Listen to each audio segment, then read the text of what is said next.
have to have a lot of passion for what you're doing. This rings true because it's so hard that if you don't, any rational person would give up. It's really hard, and you have to do it over a sustained period of time. So if you don't love it, and if you're not having fun doing it, you're gonna give up.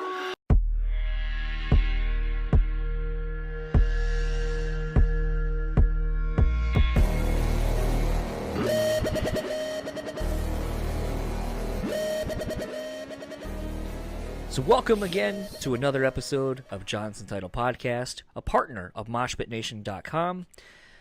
This week's guest is Skinny from Mushroomhead, and with me as always is Daniel Terry. How are you doing? Doing great, John. How are you? I'm doing good. I just got done within the last couple hours finally finishing out Volume 3 DVD, the Mushroomhead DVD coming out August 17th via Megaforce Records. What did you think of this DVD? I really liked, to be honest with you, I liked the first hour quite a bit because it was mostly music videos, and Mushroomhead always has crazy music videos that are so kind of above and beyond what a lot of bands do these days. So, I really enjoyed that part of it. I thought it was cool, man. Getting to see it and just to see the amount of production value that they threw on there. I just have a short attention span, so getting through all of it took me a couple tries. I mean, I will definitely say at clocking in at about, I think, an hour and 42 minutes. It's definitely, quite a bang for your buck. I don't know if you had the same experience, but and granted, we got a link, so I mean, I'm assuming it's a little bit more streamlined when you're putting in a DVD and you're selecting through everything, but getting a stream of the record, you don't get that same experience as you would with a DVD. But yeah, when clicking the link to it, I was just shocked that it starts off with this really serene, Icelandic-y kind of looking thing with the band walking through a desert, an ice desert basically, and I was like, wow, this looks like, kind of like Skinny says in the interview, they kind of changed the format up quite a bit from the other DVDs to this one. And so I kind of was like, wow, they're really putting a lot of production into this, and what kind of funny thing might happen here, or what caught, did their bus break down, because they, and even in the DVD they show the bus accident they had, and so I was like, did they have an accident somewhere really crazy and remote, and they had to go? And then I thought to myself, I was like, you're a fucking asshole. There's it's clearly a drive-by through it with a helicopter, so I guess a flyby shot. And then I was like, there's no way that they could have planned to do a shoot after their bus got into an accident with a helicopter flying by with a nice 4K type camera to get them walking somewhere. So then I was like, I'm an idiot, and I just sat in for the ride. And I mean, the visuals are really cool and kind of visceral in that opening video, from going to the kind of harsh environment, the pretty but harsh environment that they're in, to then kind of everybody in the church and kind of delivering a sermon. And I mean, I think that kind of sets the tone of kind of the jump scene, kind of from one scene to another, because it is a very not sporadic, but it's almost jarring to a degree, kind of just the scenes and the cut scenes that they kind of throw together, and just kind of as you end up kind of figuring out, it's just basically the touring cycle for their last album. And the time frame of when it happens, they go to Australia, and it's oh, this is the Australian part of the tour, and so on and so forth, and intermixed with different songs playing while you're seeing live shots and stuff. And it takes it from as Skinny says, a Pantera home video, where it's here's a video, here's random bullshit, here's a video, here's random bullshit, to more of almost more of a I don't know if a concept is the right word per se, but it was just visually a very interesting, very eye-catching, because it's all shot very well, and there's a lot of saturation with the stage lighting and the light drums and so forth, and just everything everything seems like it was meticulously put where it is in the movie to capture everything that they wanted. Yeah, I mean, it is a little jarring in the middle, in that the first hour is played more or less pretty straight, and it's like straight as Mushroomhead can play it, right? Because they're wearing masks and in ridiculous outfits and all of that, and it's all different, for each video. I just wonder sometimes, like, with the few members in the band who don't have to wear masks, I kind of was laughing to myself because, like, like the Soundwave stuff, and when they're playing outdoors and in hot looking areas, and I'm like, so some of these people get to wear like really, like their female singer gets to wear like nice like shorts and doesn't have to wear a mask or paint their face and all that, and J-Man doesn't have to either. And then I'm like, and then the rest of the guys are like, oh, we're in our normal stage gear and we're probably sweating balls in this mask. And I was like, I just wonder if they look at the other two and the other guy's like, oh man, I'm really whooped. And you're like, fuck you. Like, I have to wear this whole outfit, and we just played in like a 90-degree festival outdoors. Like, fuck you if you think that was bad. You kind of wonder too, like, are you ever going to show up at like a 110-degree concert and everybody's like naked except for shorts and they've just got the masks on? So it's like Guar almost. Yeah, like that. I think that would be ridiculous, but fun. But no, it's weird though how it shifts in the middle of the DVD to being more of that random funny bullshit, but it being its own section. So it's almost like if you're only here for the videos, then you're going to get all that stuff. Like you're going to get everything in a row like that. And I'm sure, obviously on a DVD, it's going to be in chapters and all that. So it's easy to just skip to whatever it is you want to see. But like, if you don't care about the offstage stuff, or the onstage stuff or the compilation or the fun random tour stuff, then you can skip all that and still have a really great experience. And that's kind of my favorite thing about it, because I'm not big on all the tour silliness. I'm more of a documentary style kind of guy. Right. And I do believe that Mushroomhead at this point in their career really needs a chronological documentary just explaining the band, because I think there's a lot of people that listen to Mushroomhead and are like, I don't get it, or I don't know where to start. That is and a good this point. DVD seems to be more in the right direction of showing everything the band's about in one thing. If they do another DVD, I'd like to see some sort of sit down interview kind of thing with past and present band members. I think and I think the Kitty documentary that they just did, the 20 years of Kitty or whatever, I think that's a really, if I could marry two band documentaries that I think would fit Mushroomhead really well, I think it would be the Kitty documentary, because they've had so many iterations of their band, and they included everybody to tell, literally like you're saying, the progression of the band from the start, when it was the four of them with Fallon and Mercedes and I think it was Talina and Morgan, and then progress through the years with the various members. But then also, I think one of the other band documentaries I really like, and I don't think they get a lot of love, and they never really did as a band themselves, is actually Chimera. If you look at a lot of the Chimera DVDs, they do a really good job of doing interviews throughout the recording of an album, showing you the touring cycle, including extras like live videos themselves. Like Chimera always did a great job of putting out great quality DVDs with the release of an album or in between a tour, album cycle or whatever.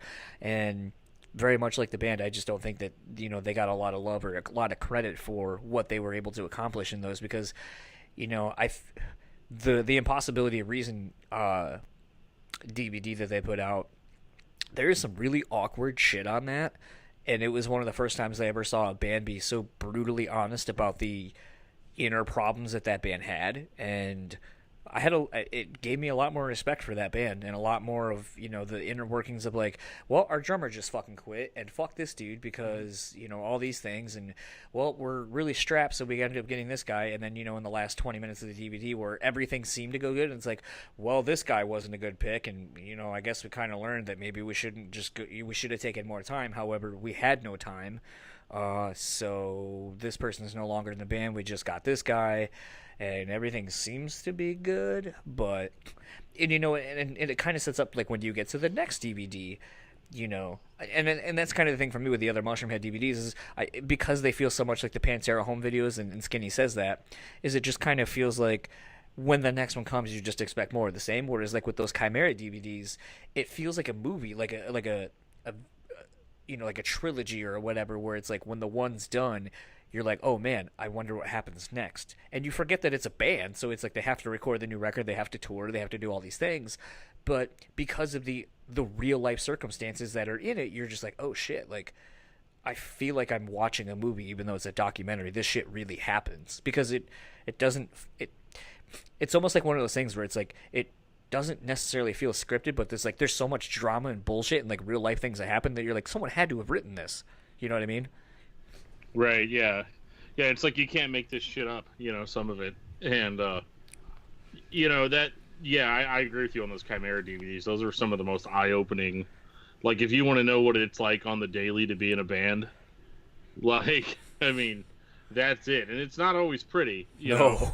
And oftentimes not pretty at all, No. But, that's why I do think that Mushroomhead took a bigger step here. I think that this DVD was a love letter to fans. Like, hey, for everybody that's out there waving the flag, for Mushroomhead, this is like the perfect gift to them. And before we get into my conversation with Skinny, I want to welcome on a new sponsor to the show. That is right, Good Company with Bowling. It's an awesome YouTube show.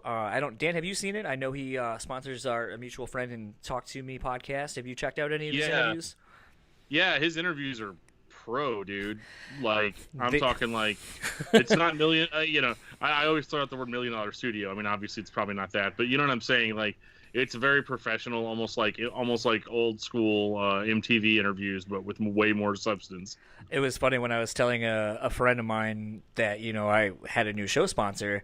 He was like, oh, what is it? And I was like, oh, it's Good Company with Bowling. And he goes, is it a podcast? And I go, it's basically like a YouTube interview series.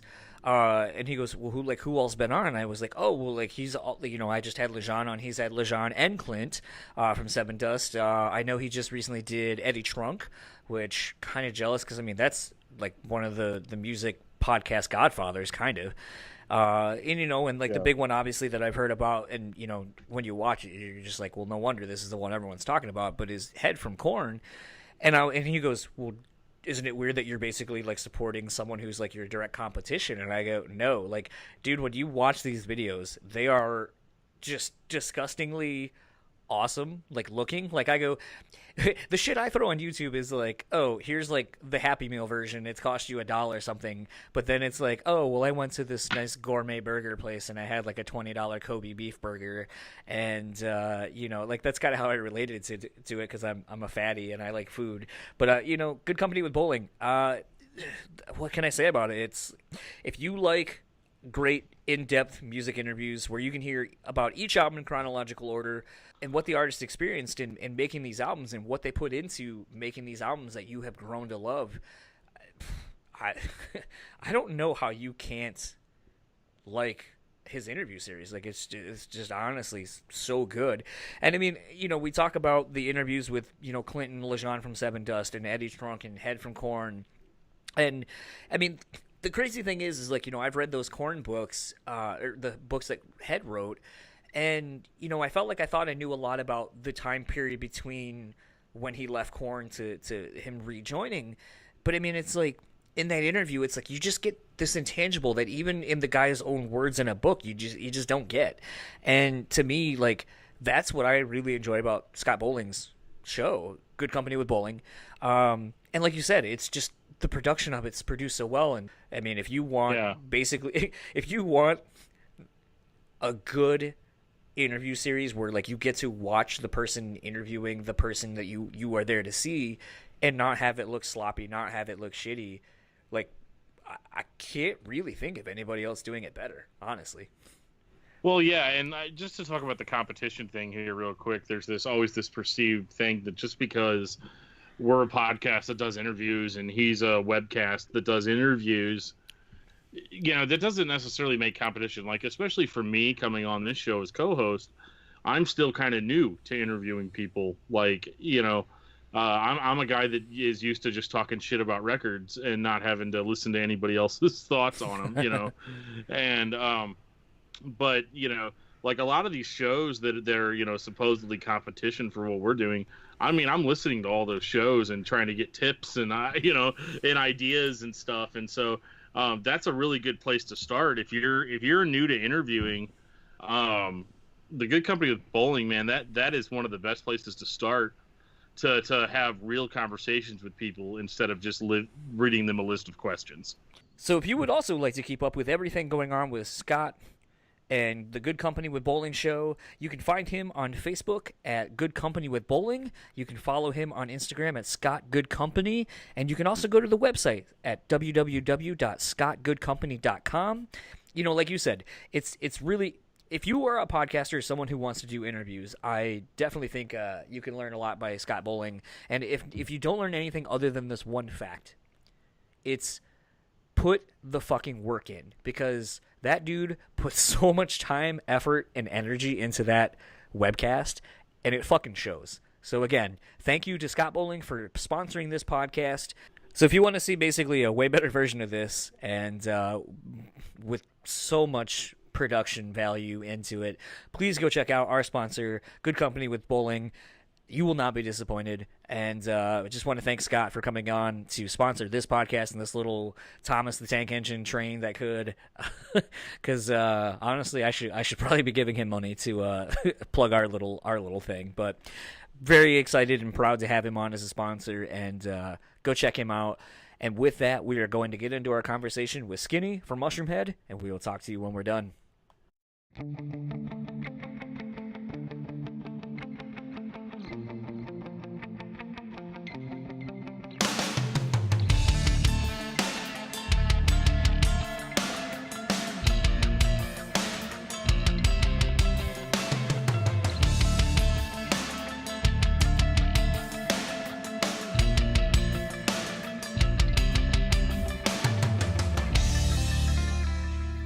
So this afternoon, Dan and I have the pleasure of talking to Skinny from Mushroomhead. How are you doing?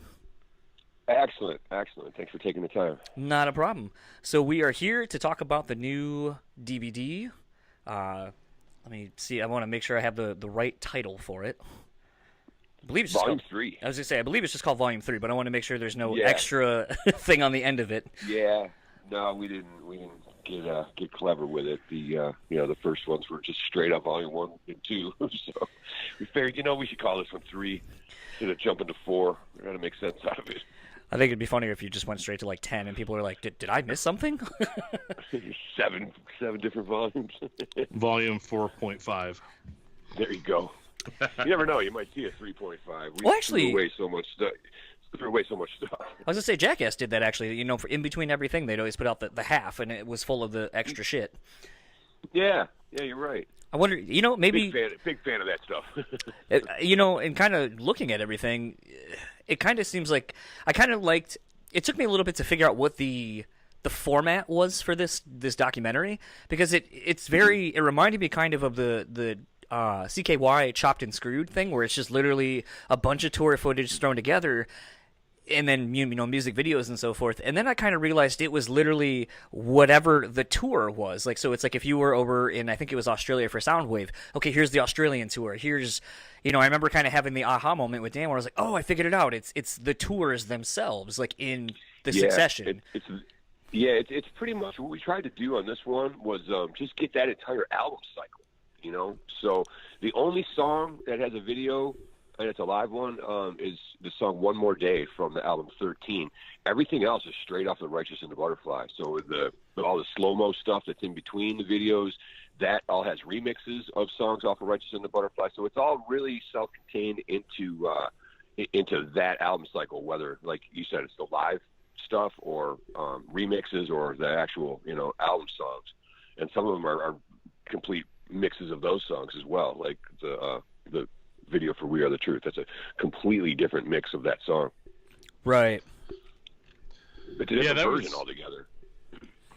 That was really cool. I liked hearing the different version because I had never heard that rendition of it, And right one of the things that I thought was really cool about this, I mean, first of all, the visual effects, the high definition, just the way everything looks is so above and beyond, like what you're used to seeing with music videos now. I mean, most music videos nowadays are just people, it's just cut live footage. I mean, and there is some of that in there, but like but for the actual music videos, it kind of makes me wonder: are we looking at a Mushroomhead album, like concept album with feature film at some point? Because it looks very, it looks like it's almost going in that direction.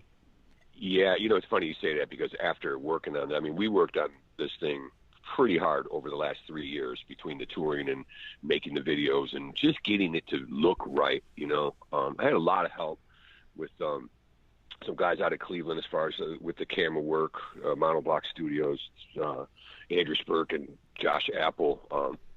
They were really sharp guys. They got it together. Had, good eyes, good gear. So we would spend a lot of time lighting. A lot of time lighting, just to get the stuff to look right, just as raw, so you're not depending on coloring it later. But as we did it, we got really comfortable, and to do all the posts and all the editing and coloring and stuff as well. So after working on the stuff for a couple of years, it's like, what, I think this next time around we should do something. And I'm not saying the wall, but let's do something kind of like a little version of that on this next album. So, careful what you wish for, because we've already started talking about how to approach this whole next round and try to do it a little faster too. Part of the reason it took 3 years is, doing it ourselves and then having budgets, and then, part of it's learning. I threw away a lot of footage to make sure it looked right. There were whole days of filming, and, it just didn't either go right, or the lighting was not going well. So it was a hell of a learning curve, but man, I'm really proud of it. I think the DVD came out really cool, and it's different from the other ones. The other ones definitely had more of a like the Pantera style, those vulgar videos where it'd be a video and some funny behind the scenes, and then some live, and then back to that type of thing. This one it sets a tone for the first probably 38 minutes. That's a little bit more cinematic. Yeah, it's very interesting choice of words to end that sentence with.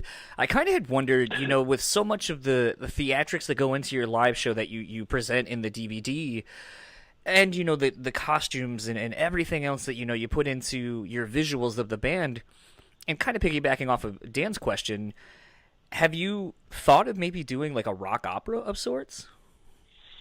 It's funny, we talk about the Rocky Horror Picture Show all the time.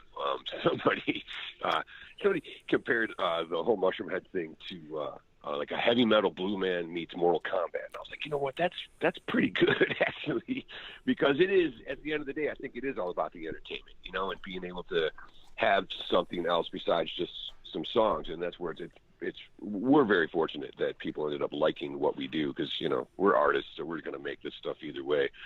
But yeah, like I said, we've been throwing around that whole idea of doing something a little bit more, conceptual. So like we kept throwing around the whole wall idea. I don't know why that one keeps coming up more of than say a rock opera, but back to that whole thing as far as the shows. I don't think a lot of people really realize that we're a very DIY camp, and we're artists, not rock stars, so to speak. So we were very hands-on with all of our masks. We're very hands-on with all of our, wardrobe, stage lighting, all that stuff.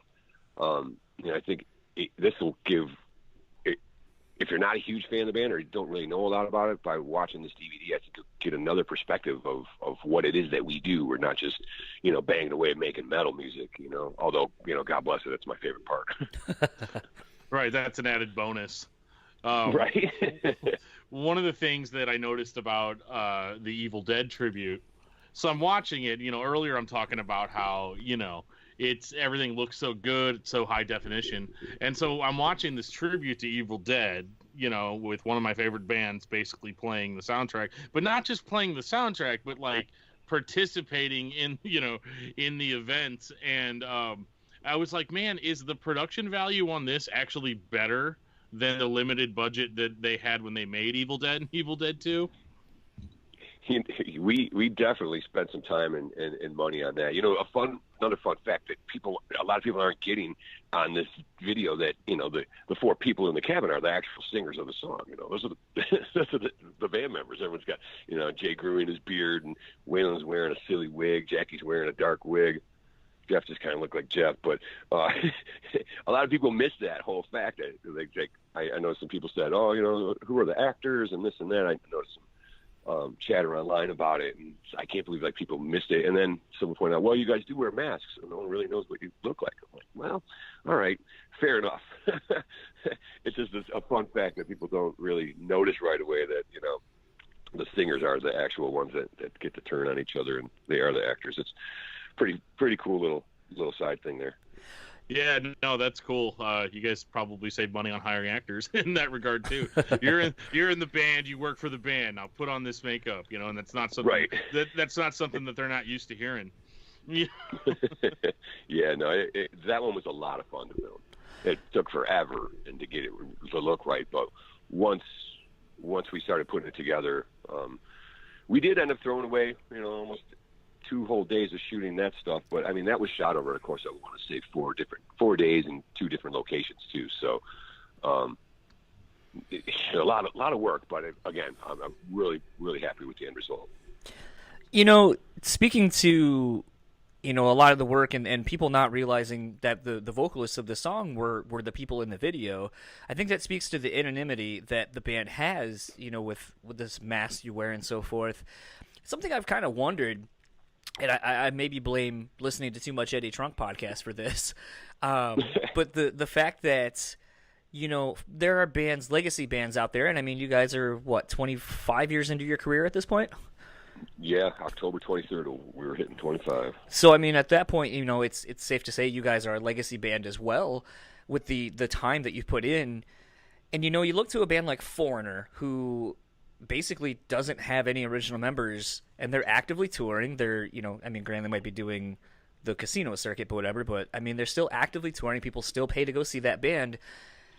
With the fact that there are people, not identities per se with the band, like, oh, this is, you know, Steve Smith in Mushroomhead. Right. Have you ever thought of, and you mentioned Blue Man Group, there are several iterations of the Blue Man Group that are out. Have you ever thought of potentially looking into being like, we are going to step back, we're going to let musicians on our same level, you know, maybe we'll write the music, but they'll go out, they'll perform it, they'll keep the Mushroomhead brand still in existence. Yeah. But at some point, we'll kind of take a hands-off approach and let someone else go do the touring part. Yeah, you know, it's funny. We've talked about that kind of stuff forever. You know, I'm like one of the only surviving main members, Stitch and I, at this point, and I've been there since, you know, '92. I started it, you know, basically the founder of the whole thing, and then Stitch, he's 17, almost 18 years in now, with me as well. But you know, throughout the gigantic revolving door and the roster of people that have come and gone, because, you know, we here at Mushroomhead like to keep an open door policy. Right. Equal opportunity. But yeah, absolutely. So we've spoken about it quite a few times as far as, the thing's going to go on no matter what. Doesn't matter who's in it. It is very much a brand, and it is become bigger than any one particular band member, and it's something that it was kind of always supposed to happen anyways. Like it's not like, you know, the sound of 2 guys that makes up Mushroomhead. It's always been evolving and constantly changing, and you know, that is the one thing that stayed constant with Mushroomhead. It's always changing with the sound and just using technology and just getting better at stuff. But to answer your question, yeah, we made jokes about franchising it out. The first place we'd start is we'd set one up down in Brazil, you know, like in South America, because it's those types of, absolutely. There's actually a cover band that does us, and they dress up and all that shit. So we've mentioned it quite a few times, because obviously you can't be in 2 places at once, and there's so many cool festivals and so many things going on all the time. It's like that. Yeah, it's very much something that could happen. You never know. So I'm gonna, just speaking of, you know, the age of the band and all that, some of my favorite Mushroomhead releases, because I go a little far back, like my favorite album is Super Buick, you know. Right. Yeah. And I'm wondering, as far as those releases go, you know, I know you talked on Toomey's show recently about the streaming and how you guys would like everything to just be on there, because I mean, who wouldn't, right? Yeah. But those first 3 Mushroomhead self-released albums, are those ever, like, what are the odds of fans ever being able to get physical copies of those again? That is something we do from time to time on eBay. Okay. And it's usually directly after a tour, because that's really the only place you can get the copies and those original versions is at our shows, because those are the records that we still own. So with the whole CD market going down, Best Buy, what was it, July 1st? They called it quits, no more CDs. Yeah. Yep. So now we're like our own roaming distro, if you will, like just traveling salesman, if you will, door to door with our dictionaries. But yeah, you can get those at our shows, and as a matter of fact, we've got some vinyl of all the first 3 albums as well. M3 actually comes out next month on 12-inch, 180 gram. And, wow. And you can hit us up directly on our Facebook. There'll be a post coming up on the Facebook once we've got our hands on it. But very cool. Yeah, for sure. We're huge vinyl guys, so everything's going back to copies on 12-inch. And right now, once M3 comes in, we'll have all the first 3, all of them available. Very cool. Well, I'll have to keep my eyes open for that for sure. Right on. Yeah. And kind of in wrapping up, so we can let you get going on to the rest of your day and other interviews, typically like to have the band plug their socials, and then to pick a song to play the episode out to. So where can everyone find you, and what would you like us to play it out to? I think we're just Mushroomhead Official at Facebook. I don't spend a whole lot of time on Facebook. Because with the band and being a corporation, if you will, I have other people that handle that stuff, and they just bring certain things to my attention. But yeah, you can go to our mushroomhead.com and hit us up on Facebook as well. I think we've got Mushroomhead Official Instagram, and we're pretty easy to track down. McDonald's sent us a cease and desist the other day for one of our designs online.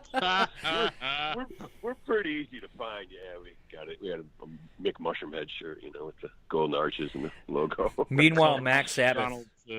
Tell Ronald McDonald, the lawyer. I was gonna say, but somehow Max Sabbath doesn't fall under the cease and desist thing. Okay. Yeah. Who knows what kind of licensing deal they acquired or whatever? But like I said, we're pretty easy to find. So.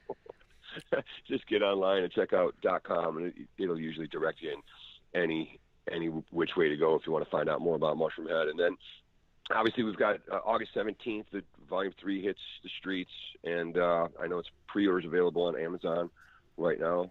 And then August 17th also starts the first day of the Summer of Screams tour, which we're headlining, and we're going out with Power Man, 5000, and Psycho Stick, The Browning, Kissing Candace, Unsaid Fate, and a couple of others. It's a cool tour. It's hitting the whole country, and it'll be the first leg of the Volume 3 DVD tour. So if it's coming to a city near you, man, come on out and check us out. We're going to have a blast on that run. And then what would you like us to play the episode out to? Absolutely, the video version of We Are the Truths. All right, thank you. Well, thank you very much, Skinny, for taking the time to chat with us, and looking forward to catching you guys with the Browning dudes when you guys come around here. Yeah, those guys are a fun time, man. We've toured with them before, so we're looking forward. We've toured with a bunch of these bands before, so it's going to be fun. It's like a mini high school reunion, man. It's going to be a lot of antics on this tour. Awesome. Cool. Very cool. Enjoy the rest of your day. All right, take care, you guys. Yep, you All too. Right, you too. Bye. So that was our conversation with Skinny from Mushroomhead. I want to thank Dan for kind of doing the heavy lifting on that one, because he had some really good questions. Yeah, I wouldn't call myself a Shroomhead or whatever it is that Mushroomhead fans are called so much, but I've definitely been following the band for a while. Like I revealed my age saying that my favorite Mushroomhead album was one of the independent releases, Super Buick, which came out in the 90s. So, if you want to put a ruler on how old you think we are. Well, I think it also speaks to the fact that, sometimes I wonder with some of these bands and getting talked to certain people, it's like, age is one thing, obviously, because I can remember, watching Solitary Unraveling videos on MTVX when that was still a thing while I was still going to high school. And sometimes I wonder, with you living in St. Louis and me living here in Michigan, that, I wonder if, because we're sort of in the Midwest area, if if we got on the radar, or I should say, if Mushroomhead became on our radar because of them, hitting our areas as being one of the first handful of states they would have been touring out into.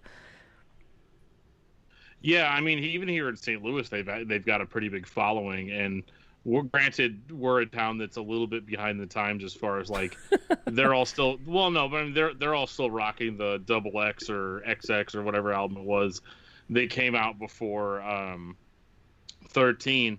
Like everybody's really, there's no nice way to say it. Everybody in St. Louis is really into nu metal. Not that I think that Mushroomhead is specifically that, but they definitely, appealed to that Midwest, late 90s, early 2000s demographic.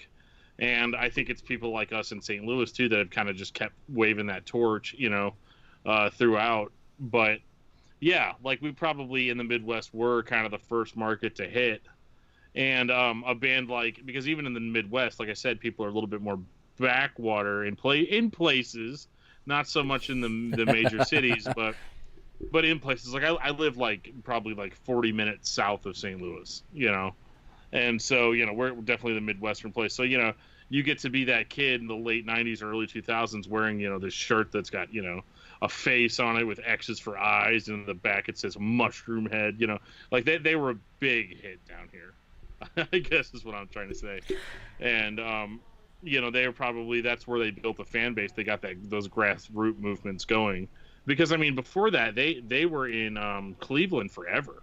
Yeah. As an independent band, and they put out those 3 independent releases. And once they released their compilation album that had all their best songs on it, and that was considered by most people to be their debut, they definitely hit the Midwest like a firestorm. And I think the whole, Mushroomhead Slipknot thing, helped both bands gain more popularity during those years. Yeah, it's funny. I don't think a lot of people think about how quote unquote beef, will keep both names in the press and benefit everybody that way. And I don't know that legitimately there was really anything to it, because there was no beef between the bands themselves. No. It was just guys at shows being like, well, no, I think Slipknot is better, and I think that Mushroomhead ripped off the masks. And then, Dan Terry in the background sitting there like, well, actually, takes a couple hits for my inhaler.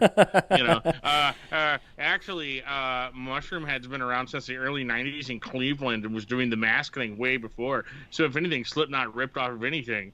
It's like, no, I think we were just going through a time period in music where a group of dudes from 2 different areas had kind of a similar idea. Well, isn't it funny that it's like the 2 bands kind of came from areas where it's like there's nothing to do. So it's like, right. And they're of the same age, so it's like, I always think it's funny when people bitch about, well, this person ripped off this thing, and it's like, couldn't it possibly be that I'm of the same age as you, or the same age as these people, and therefore we have maybe the same influences if we're in this niche market of metal or whatever. So it's like, I don't know. Sometimes I think people take things way too seriously, or think too much about things, and it's like they don't think of the other intangibles that probably everyone shares that's into these same things. Like, typically if you're into metal, from what I notice, you probably are into horror movies. Yeah. So who's to say that someone wasn't like, it'd be cool is if we dressed up like blah blah blah, whatever. And when the day and age of metal bands, it's like, oh, you have Gwar, you have there's enough different bands from that time frame when all these bands were kind of coming, between the Slipknots and the Mushroomheads, that it's like there are other bands that people were inspired by, or even the theatrics of Alice Cooper or Marilyn Manson or any of these things, that it's like, there's enough people who, I mean, how many times have you seen a movie and then you see a movie that comes out later that year earlier, and it's like, this is basically the same fucking movie just with different people, and it's like, so right. For someone to sit there and be like, well, I had this idea first, it's like, well, it's an idea, and you know what, somebody else probably had the same idea, and maybe they beat you to it, or maybe they didn't, but the way it's executed is there's completely different ways. Look at Terry Universal. I'm sure people are probably oh, they're just a Slipknot or Mushroomhead ripoff, but it's I feel like what they do is not the same as what either the other 2 bands I just mentioned do. Just like Mushroomhead doesn't really, yeah, they have a sample person, they have, extra percussions and so forth, but I don't think they do it in the same way that Slipknot does. personally. Well, the bands sound vastly different from one another. I think that Slipknot is a far more aggressive band than I always considered Slipknot to be super aggressive forward, and Mushroomhead was like passive aggressive, if that makes sense. Like they Mushroomhead tied into theatrics and stuff a lot more. Yeah. And, you know, like I said, it doesn't take a genius to listen to two different things and figure out what the difference is between them. And I think, you know, one of the biggest things too, it's kind of like, you know, when Josh Scogin left Norma Jean and started the Chariot, and everybody's like, oh, who's better now, Norma Jean or the Chariot? And it's like, everybody's ignoring the concept of like, isn't it okay to enjoy Both. Now two versions of something that you like? Yeah. If you're into the masks and the theatrics, there's no reason why you don't like Slipknot and Mushroomhead. Yeah. You know, that they serve different purposes, you know, musically anyway. And, you know, if you're into the masks, you're into the stage show, you're into the theatrics, I don't understand why it's a bad thing to have two of the same thing that you like. Right. Yeah, I don't know. It's always interesting, but I mean, kind of like I said in the interview, you can't have a career for 25 years and be doing something wrong. So, I mean, the fact that they've been around that long, you know, they're still touring, they're still headlining all the tours they do, they still get really great bands to go out and support them, and by all accounts, especially when you watch the DVD, like, it looks like business is good for that band. And so, I mean, that's the thing. Like, I've always had this, try to be more positive with something instead of being like shitting on something because maybe they do something I don't like. It's like, let's look at the positives. Band's been around for 25 years. They've endured, 3 different big swings in the metal community, as far as there was new metal, there was, you know, metalcore, then now there's gent or deathcore, and, you know, they're still around, they're still viable, they're still a money-making band, they still have figured out ways to be relevant and also change themselves. And to me, it's like, you can't do that if you suck. You can't make your way through this industry if you don't know what the fuck you're doing. And so to me, it's like, anyone who hates on this band should just fucking stop and should just figure out, maybe look to them and be like, yo, what are they doing that's making them successful? Because maybe there's something I can learn from them. That's a good point. I mean, honestly, like, I think, you know, that was one of the things when I started podcasting. I hate to throw back the competition thing again, but it's kind of the same thing in like what we do. I know there are a lot of podcasts that start and fizzle out because they don't ever establish, you know, any kind of relationships or try to, you know, hone their craft. What I started doing when I first started podcasting is I listened to everybody's podcast, whether I thought it was competition or not competition. And then I was like, okay, so I need to just learn from this person and make those relationships and ask questions and step up. And if you're a band that is starting out, it's kind of the same type of advice of, you know, just because you don't understand something or whatever, you know, you need to look a little bit deeper and see, you know, what is this person doing right that I'm doing wrong? Right. Yeah, I think that's really as good of a place as we can kind of end the episode on. So if you would like to keep up with our partner at Mosh Pit Nation, you can find them at moshpitnation.com. Follow them on Facebook at facebook.com/MoshPitNationWest, capital M-I. Twitter and Instagram are simply Moshpit Nation. And if you would like to keep up with our sponsors, you can find The Bean Bastard at The Bean Bastard on Facebook and Instagram. You can find them and buy some coffee at thebeanbastard.com. And you can find our new sponsor, Good Company with Bowling, over on Facebook at Good Company with Bowling, Instagram at Scott Good Company, and just search out Good Company with Bowling on YouTube. Find all those great interviews with Eddie Trunk, LeJean Witherspoon, Elias from Nonpoint. I mean, like I said, that dude is just putting out content that is so quality that it just makes me kind of want to give this up, because I'm not on that level. But yeah, you can find him there. And then you can also find Dan at where? At Discuss Metal Dan on Twitter, and you can also find my other podcast, Discography Discussion, at discussmetal.com. I know we just put a Disturbed episode up recently, and I think we've got an Offspring one coming soon. And if you'd like to keep up with Skinny and Mushroomhead, you can basically find them on Instagram and Facebook at Mushroomhead Official. Twitter is just simply Mushroomhead. And if you would like to keep up with the podcast, you can find us on Facebook, Instagram, and YouTube at Jonsuntitledpod. If you follow me on YouTube, it's not going to be nearly as good as Good Company with Bowling, but we try. And you can also find me on Twitter at JonsonTitlePod, and you can email me at JonsonTitlePod@gmail.com. And remember, you can find Mushroomhead. Their DVD Volume 3 comes out August 17th via Megaforce Records, and you can also catch them on the Summer of Screams tour starting August 17th, the same day the DVD comes out. And I believe I heard on the To Me podcast that Skinny said that there will be signed copies of the DVD too. So if you would like a personalized, or I guess it's not personalized, but a signed copy of the DVD, you can find them at the shows. It runs from August 17th through September 15th, and it has Power Man 5000, Psycho Stick, The Browning, and Kissin' Candace. I want to say thanks again to Skinny for coming on and talking, and we're going to end this episode as we always do with a song. And as you heard him say, surprisingly though, he wanted me to play the video version of We Are the Truth, so we're going to end that out with that. And we will talk to you next week.